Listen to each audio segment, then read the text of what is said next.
I have a few announcements to make, and as I had said earlier, the statement is self-explanatory because I am not holding a usual press conference, so I have tried to explain the various points so that the number of questions and clarifications that viewers and all of you would be having in mind, they get sufficiently clarified.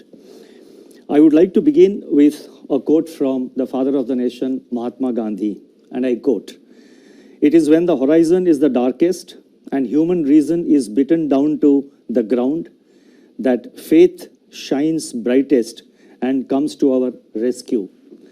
As a nation, we must have faith in India's resilience and capacity to overcome all odds. COVID-19, a virus of the size of 0.12 microns, has crippled the global economy with more than 300,000 dead and economic activity across the world stalled. Once again, central banks have to answer the call to the front line in defense of the economy.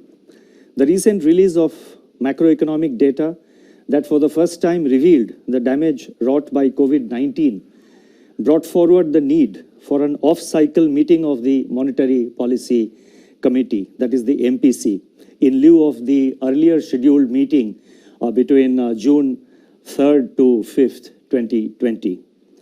Over the last 3 days, that is 20th, 21st and 22nd, the MPC reviewed the domestic and global developments and their implications for the outlook. After extensive discussions, the MPC voted unanimously for a reduction in policy repo rate and for maintaining the accommodative stance of monetary policy as long as necessary to revive growth and to mitigate the impact of COVID-19 while ensuring that inflation remains within the target. On the quantum of reduction, the MPC voted with a 5:1 majority to reduce the policy repo rate by 40 basis points, 40 basis points from 4.4% to 4%. Consequently, the MSF rate and the bank rate now stand reduced to 4.25% and reverse repo rate stands reduced to 3.35%. Before I lay out the backdrop, the rational and expected outcomes of the MPC's decisions, I wish to thank the committee members for their valuable contribution during the deliberations. I would also like to thank my colleagues in the RBI who have been working tirelessly in RBI's fight against COVID-19. My gratitude goes out to our teams for their intellectual support, analytical work, and the logistical arrangements. A special word of praise for our team of what is now about 200 officers, staff, and service providers who are working unstinted 24/7 in isolation away from their families in order to keep the essential RBI services available to the nation. Once again, I wish to express our admiration for the doctors, the healthcare and medical staff, police, law enforcement agencies, functionaries and personnel of the government, the private sector, banks and other financial institutions who have risen to the occasion day after day through the pandemic to ensure continuity in provision of all essential services. Our deepest gratitude to their families too. I would now like to provide an assessment of the current macroeconomic situation, both global and domestic. By all counts, the macroeconomic and financial conditions are austere. The global economy is inexorably headed into recession. The global manufacturing PMI contracted to an 11-year low in April 2020. The global services PMI recorded its steepest decline in the history of the index. Among advanced economies that have released GDP readings for Q1 of 2020, contractions were in the range of 3.4% to 14.2%. For emerging market economies, the growth rate ranged between 2.9% and minus 6.8%. EMEs face additional pressures in the form of capital outflows and asset price volatility from the bouts of turbulence afflicting financial markets. The plunge in crude prices has dried up budgetary revenues for oil exporters. On the other hand, oil importers have been denied terms of trade gains by the crushing blow to demand delivered by the pandemic. According to the UNCTAD, the value of global trade contracted by 3% in Q1. The volume of world trade can shrink by 13 to 32% in the current year, as projected by the WTO. Global financial markets have calmed after a turbulent period in March, and volatility has ebbed, but markets have generally been disconnected from the developments in the real economy. Relatively unsung, global policy response by central banks and governments has been unprecedented. Let me now turn to the domestic developments. Domestic economic activity has been impacted severely by the 2 months lockdown. The top 6 industrialized states in India that account for 60% of our industrial output are largely in the red and orange zones. High-frequency indicators point to a collapse in demand beginning in March 2020 across both urban and rural segments. Electricity and petroleum consumption, which are indicators of day-to-day demand, have plunged into steep declines. The double whammy in terms of losses of both demand and production has in turn taken its toll on fiscal revenues.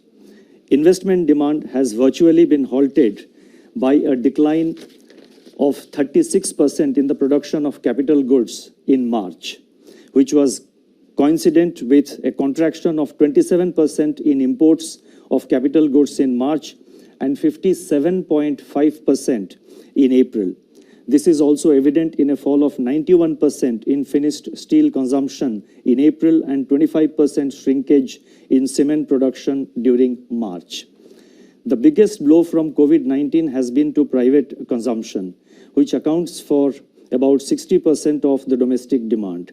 The production of consumer durables fell by 33% in March 2020, accompanied by a 16% decline in output of non-durables. Similar indications are reflected in surveys of the fast-moving consumer space also. In the production sectors, industrial production shrank by close to 17% in March, with manufacturing activity down by 21%. The output of core industries, which constitutes about 40% of overall industrial production, contracted by 6.5%. In conformity, the manufacturing PMI for April recorded its sharpest deterioration to 27.4, spread across all sectors. The services PMI plunged to an all-time low of 5.4% in April 2020. Amidst this encircling gloom, agriculture and allied activities have, however, provided a beacon of hope on the back of an increase of 3.7% in food grain production to a new record. A ray of hope also comes from the forecast of normal southwest monsoon by the India Meteorological Department. By 10th May 2020, up to which the latest information is available, Kharif sowing was higher by 44% compared to the last year's acreage. Rabi procurement is in full flow in respect of oilseeds, pulses, wheat, benefiting the bumper harvest. These developments will support farm incomes, improve the terms of trade facing the farm sector, and strengthen food security for the country. Going forward, these would also have a salutary effect on food price pressures. The inflation outlook has become complicated by the release of partial information on the Consumer Price Index by National Statistics Organization, obscuring a comprehensive assessment of the price situation. From the incomplete data that have been made available, food inflation, which had eased in January, from its January 2020 peak for next 2 months, that is during February and March. Now suddenly they have reversed and surged to 8.6% in April as supply disruptions took their toll, immune to the ongoing demand compression. Prices of vegetables, pulses, oilseeds, milk, and cereals emerged as pressure points. In the external sector, India's merchandise exports and imports suffered their worst slump in the last 30 years as COVID-19 paralyzed world production and demand. India's merchandise exports plunged by 60.3% in April, while imports contracted by 58.6%. India's foreign exchange reserves have, however, increased by 9.2 billion during 2021, that is from 1st April onwards. And so far, that is up to 15th of May, our foreign exchange forex reserves, they stand at 487 billion US dollars, which is equivalent to 1 year's imports. I now go to the outlook with regard to inflation and growth. Against this backdrop, the MPC assessed that inflation outlook is highly uncertain. The supply shock to food prices in April may show persistence over the next few months, depending upon the state of lockdown and the time taken to restore the supply chains after relaxation of the lockdown. Among the pressure points, the elevated level of pulses inflation is worrisome and warrants timely and swift supply-side interventions, including a reappraisal of the import duties. Immediate step-up of open market sales, PDS offtake by FCI to offload some part of excess stocks can also cool down cereal prices and also create room for Rabi procurement. Given the current global demand-supply balance, international crude oil prices, metals, and industrial raw materials are likely to remain soft. This would ease input costs for domestic firms. Deficient demand may hold down pressure on core inflation, although persisting supply dislocations impart uncertainty to their near-term outlook. Much will depend on the shape of the recovery after COVID-19. Accordingly, the MPC is of the view that headline inflation may remain firm in the first half of 2020, but should ease in the second half, aided also by favorable base effects. By Q3 and Q4 of the current financial year, it is expected that the headline inflation will fall below the target of 4%. Thus, the MPC's forward guidance on inflation is directional rather than in terms of levels. Going forward, as and when more data are available, it should be possible to estimate the path of inflation with greater certainty. It is in the growth outlook that MPC judged the risks to be the gravest. The combined impact of demand compression and supply disruption will depress economic activity in the first half of the year. Assuming that economic activity gets restored in a phased manner, especially in the second half of this year, and taking into consideration favorable base effects, it is expected that the combination of fiscal, monetary, and administrative measures being currently undertaken both by the government and the RBI would create conditions for a gradual revival in activity in the second half of 2021.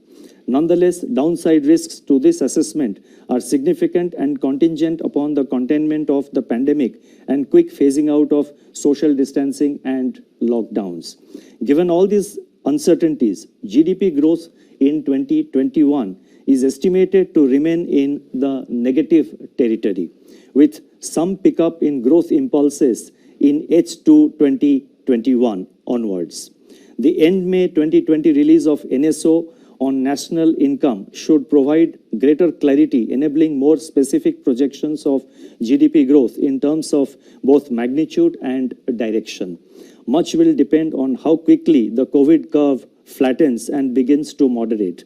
As the nation prepares for this future, the words of Mahatma Gandhi should inspire us to fight on.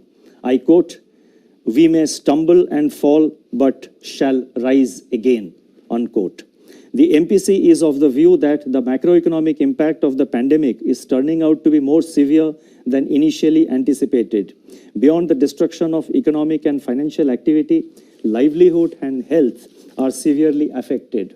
Judging that the risks to growth are acute, while the risks to inflation are likely to be short-lived, the MPC believes that it is essential now to instill confidence and ease financial conditions further.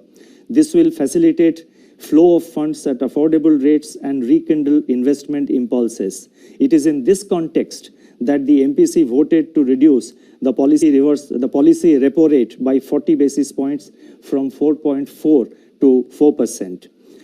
If the inflation trajectory evolves as expected, more space will open up to address the risks to growth.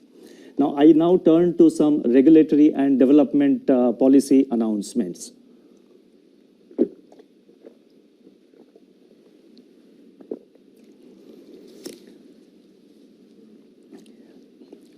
The regulatory and developmental measures which we announced today, they are being done to complement and amplify the reduction in the policy repo rate decided by the MPC. As I have said earlier, the RBI has been constantly monitoring the situation. We are extremely careful and very, at the level of vigilance is at its highest, is at its peak in RBI. Our entire team of officers are closely monitoring the developments in various segments of the economy, and you would have seen that over the past 2 or 3 months, as and when it was warranted, the RBI has not waited for a formal statement to be made by the governor, but we have been taking policy measures. And as and when, the situation warrants, to the best of our ability, we are reacting to situations, we are trying to anticipate and also trying to be proactive, and that shall continue to be under the underlying theme of our approach. In my statement at the time of MPC meeting in February 2020, I had pointed out the increasing downside risks to global growth in the context of the outbreak of coronavirus, the full effects of which were still uncertain and unfolding at that time, that is in the first week of February.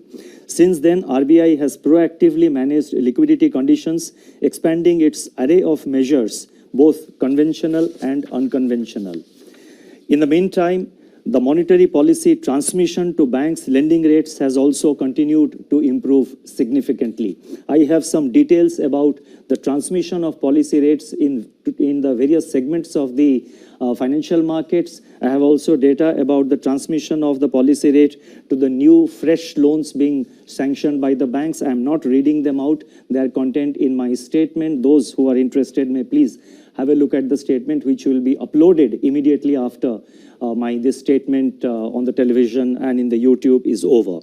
The decision of the MPC to reduce the policy repo rate and maintain the accommodative stance of monetary policy provides the opportunity for the RBI to announce certain additional measures against the backdrop of a deteriorating outlook for economic activity. These policy actions complement and strengthen each other in intent and reach. The measures being announced today can broadly be delineated under 4 categories. 1. Measures to improve the functioning of markets and market participants. 2. Measures to support exports and imports. 3. Efforts to further ease financial stress caused by COVID-19 disruptions by providing relief on debt servicing and improving access to working capital. And 4. Steps to ease financial constraints faced by the state governments. I first take up measures to improve the functioning of markets. The RBI had earlier announced a special refinance facility of 15,000 crore to SIDBI at RBI's policy repo rate for a period of 90 days for the lending and refinancing operations of the SIDBI. In order to provide greater flexibility to SIDBI, it has been decided to roll over the facility at the end of the 90th day for another 90 days. The next point relates to investments by the foreign portfolio investors, that is FPIs, under the voluntary retention route of the RBI. Since its introduction, the voluntary retention route scheme has evinced strong investor participation, with investments exceeding 90% of the limits allotted under the scheme. In view of the difficulties expressed by FPIs and their custodians on account of COVID-19 related disruptions in adhering to the condition that at least 75% of allotted limits be invested within 3 months, it has been decided that an additional 3 months' time will be allowed to FPIs to fulfill this requirement.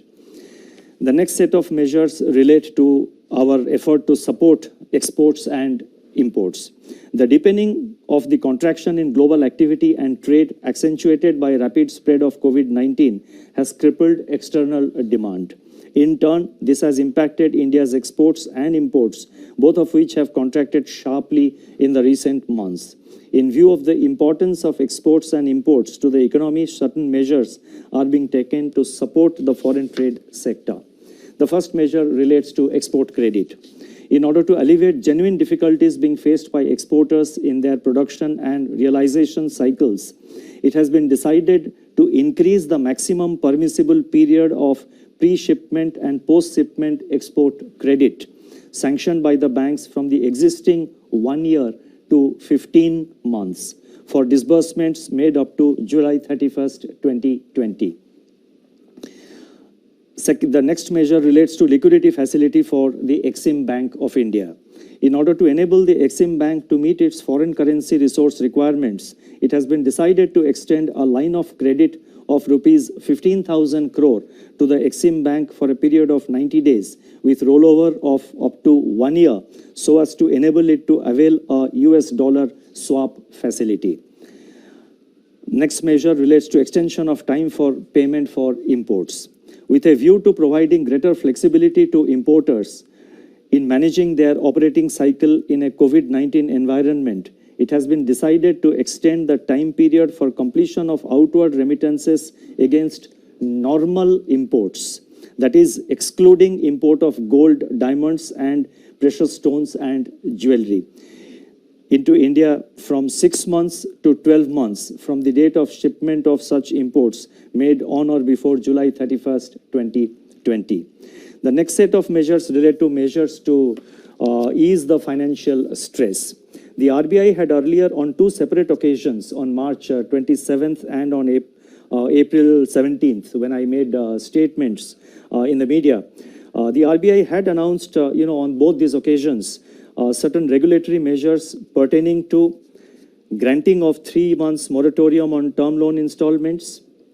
That is the first one we had announced. 2, deferment of interest for 3 months on working capital facilities. 3, easing of working capital financing requirements by reducing margins or reassessment of working capital cycle. 3, exemption from being classified as defaulter in supervisory reporting and reporting to credit information companies.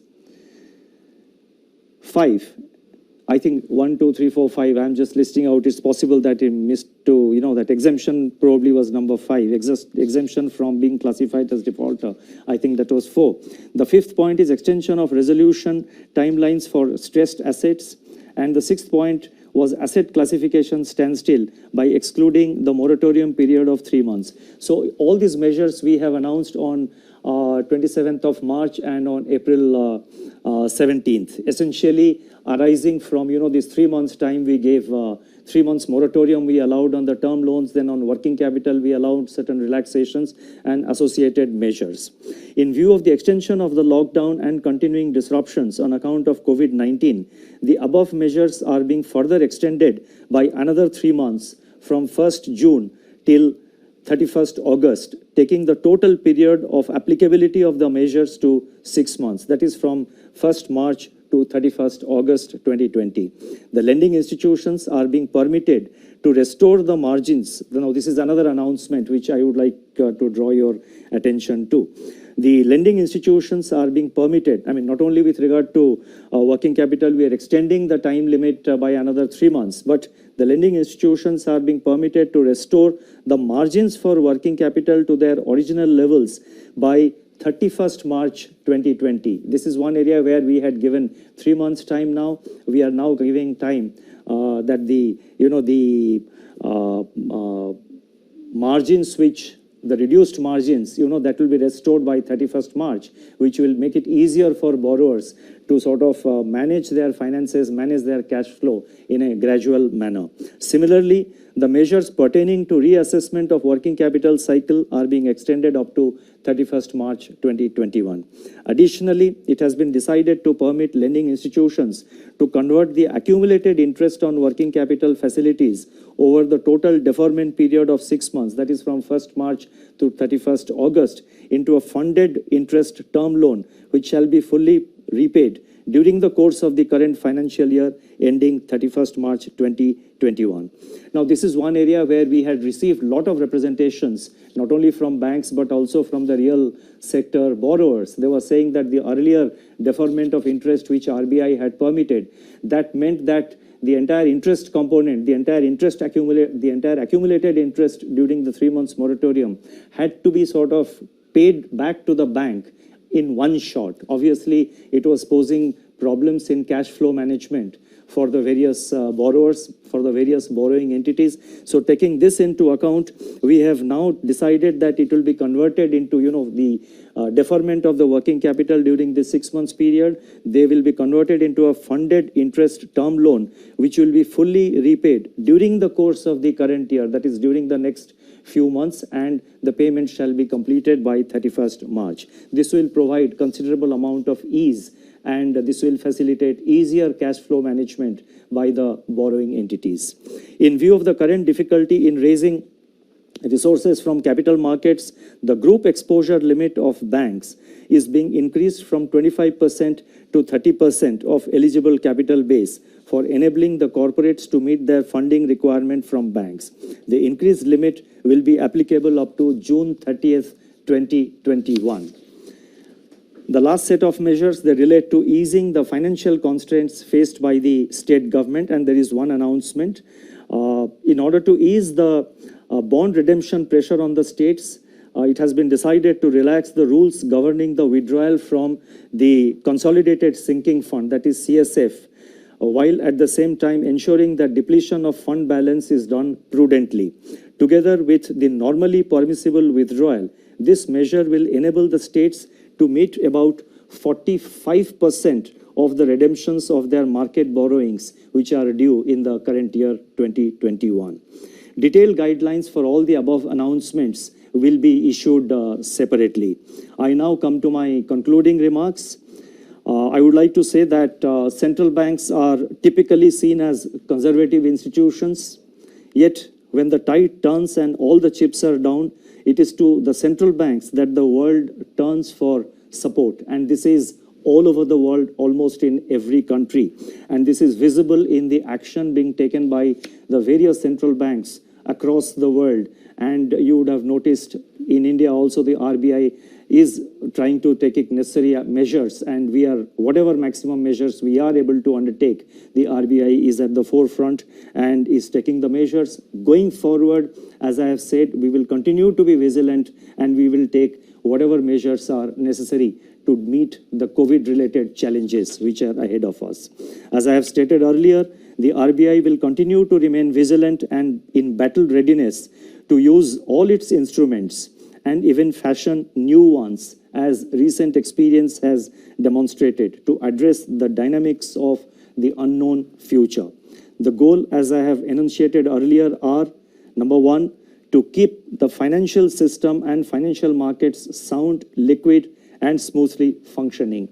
Number two, to ensure access to finance to all, especially those that tend to get excluded by the financial markets. And three, and very important, to preserve financial stability. It shall be our endeavor that RBI's actions and stance contribute to laying the foundations for a better tomorrow in India. Today's trials may be traumatic, but together we shall triumph. I would like to conclude on this optimistic note. Thank you very much for your patience.